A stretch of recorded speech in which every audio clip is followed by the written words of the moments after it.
کہ 3 دوست تھے سفر میں، تو ایک آگے بڑھ گیا اور منزل پر پہنچ گیا اللہ کے نبی، پھر دوسرا چلا اور وہ منزل پر پہنچ گیا ابو بکر، اب تیسرا راستے میں ہے۔ اب مسجد میں داخل ہوئے تو آپ کے ادھر ابو بکر تھے، ادھر عمر تھے رضی اللہ عنہ، سامنے صحابہ بیٹھے تھے۔ آپ نے ان سے فرمایا دیکھ رہے ہو ہاکذا نحشر یوم القیامہ، میں قیامت کے دن ایسے اٹھوں گا، میرے سیدھے ہاتھ ابو بکر ہوگا، الٹے ہاتھ عمر ہوگا۔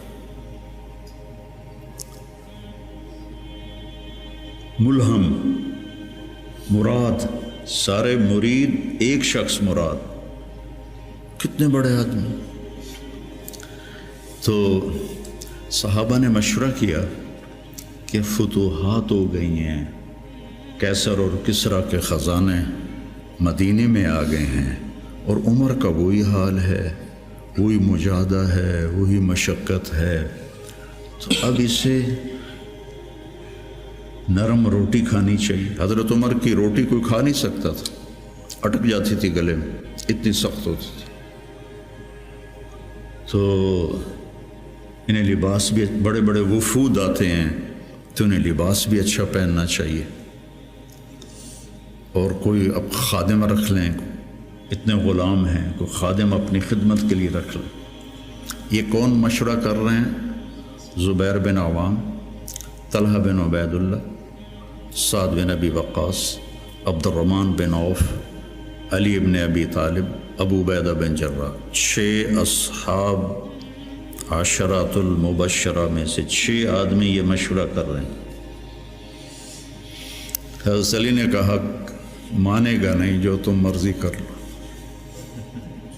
حضرت علی نے کہا نہیں مانے گا، کہا نہیں ہم انشاءاللہ منوائیں گے، ہم خود نہیں جاتے، ہم حضرت عائشہ کو بھیجتے اور حضرت حفصہ کو بھیجتے، دونوں امہات المومنین ہیں اور ایک بیٹی ہے، تو ان کی ضرور مانیں گے۔ تو یہ دونوں تشریف لائیں اور متکلم بنی حضرت عائشہ، کامر المومنین آج آپ سے ایک بات کرنی ہے۔ کہنے لگے کہو۔ کہنے لگے اللہ کے رسول کے دور میں نہ دنیا آئی، نہ اللہ کے نبی نے دنیا کا ارادہ کیا، تو وہ مشقت میں گزر گئے۔ میرے باپ ابو بکر کے دور میں دنیا کی فتوحات نہ آئیں، نہ انہوں نے ارادہ کیا، وہ بھی گزر گئے۔ اب اللہ نے آپ کے لیے دنیا مسخر کر دی ہے اور لہر بہر ہے، اور آپ کا وہی حال ہے، آپ کچھ نرمی کریں۔ وہ جو پچھلی باتیں انہوں نے کہیں، غلام رکھیں، اچھے کپڑے پہنیں، بڑے بڑے وفد آتے ہیں، نرم کھانا کھائیں، نرم بستر استعمال کریں۔ اور عمر کا رنگ بدلنا شروع ہو گیا۔ تو حضرت حفصہ دیکھ رہی تھے بے ابا گیا چھت نال، تو جب حضرت عائشہ خاموش ہوئی تو کہنے لگے یہ بتاؤ تمہیں یہ کس نے بھیجا ہے؟ تو کہنے لگی پہلے کوئی ہاں نہ کرو تو پھر ہم بتائیں گے۔ کہنے لگے اگر مجھے پتہ چل جائے نا کہ تمہیں کس نے بھیجا تو میں مار مار مار کے ان کے چہرے لہو لہان کر دوں۔ پھر فرمانے لگے حفصہ تو گھر والی ہے نا، یہ بتا کبھی اللہ کے نبی نے 2 ٹائم کھانا کھایا؟ زندگی میں کبھی 2 وقت کھانا کھایا؟ وہ کہنے لگی نہیں۔ فرمانے لگے صبح کھاتے تھے تو شام نہیں کھاتے تھے، شام کو کھاتے تھے تو صبح نہیں کھاتے تھے، کہ جی اللہم نعم۔ ایک دفعہ تو نے ایک چھوٹے سے میز پر کھانا رکھ کے دیا تھا، تمہیں یاد ہے؟ تو اللہ کے نبی نے اٹھا کے زمین پہ رکھ لیا تھا اور کہا تھا آکل کما یاکل العبد، کہ جی اللہم نعم۔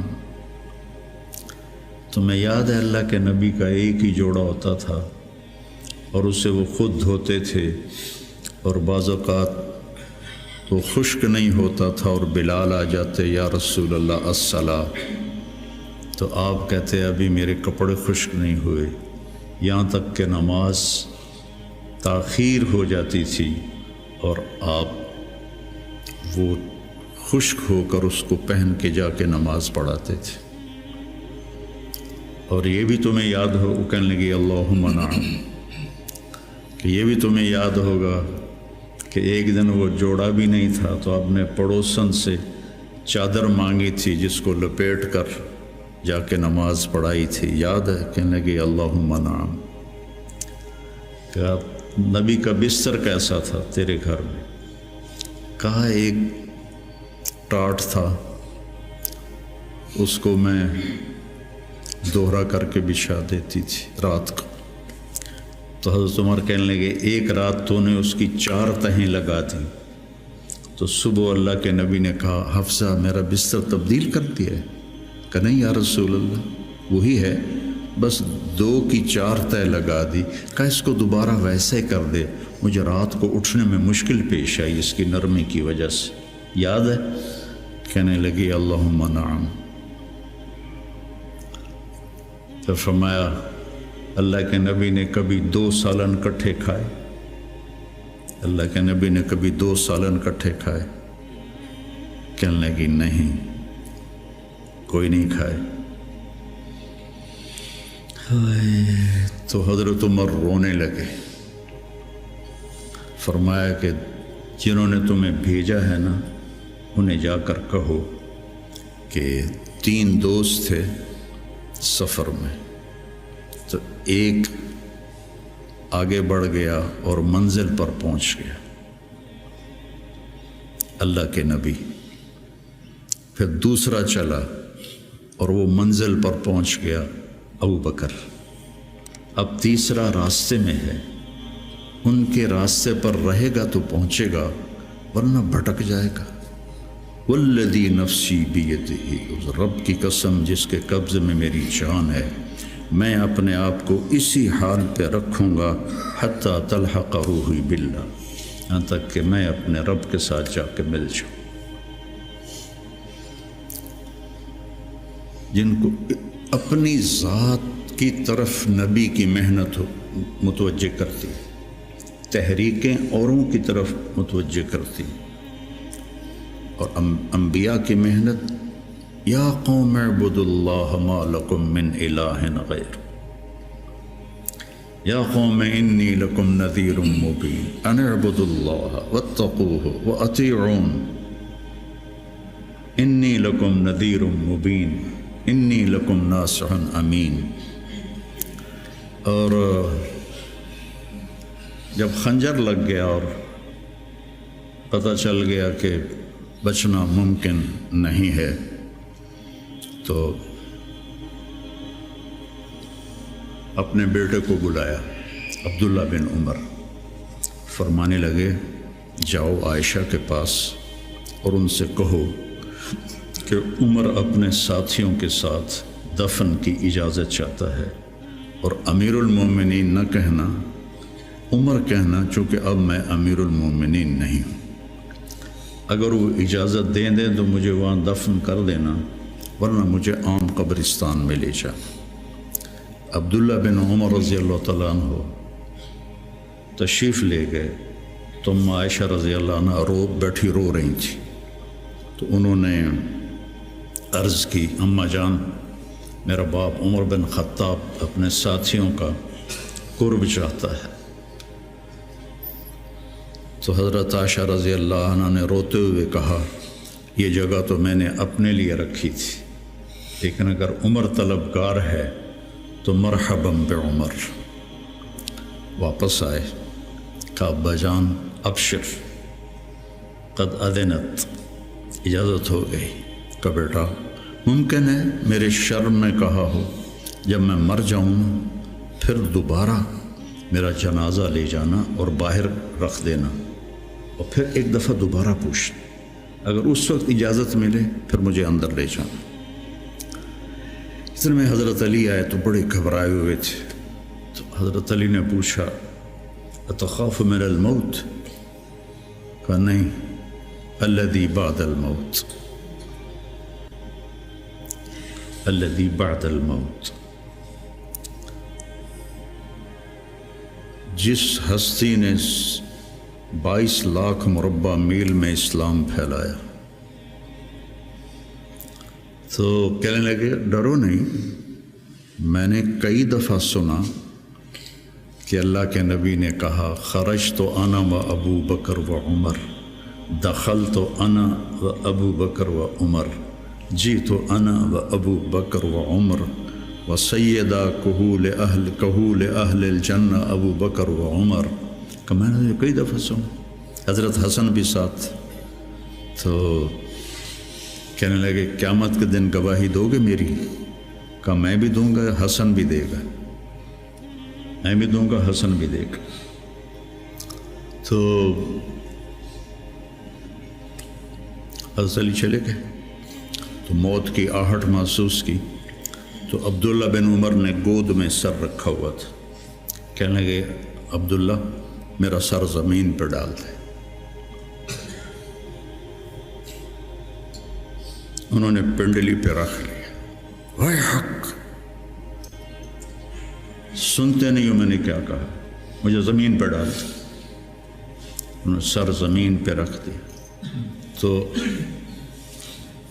اپنا چہرہ زمین ایسے رگڑنا شروع کیا، ایسے ویل لک یا عمر ان لم یغفر لک ربک، یہ کہنا شروع کیا، ویل لک یا عمر ان لم یغفر لک ربک، ویل لک یا عمر، ویل لک ولامک یا عمر ان لم یغفر لک ربک. یہ کہتے کہتے جان نکل گئی. اور لوگ اکٹھے ہوئے تو حضرت عبداللہ ابن عباس کہتے ہیں کہ کسی نے میرے کندھے پہ ہاتھ رکھا، تو میں نے مڑ کے دیکھا تو علی تھے، رو رہے تھے، کہہ رہے تھے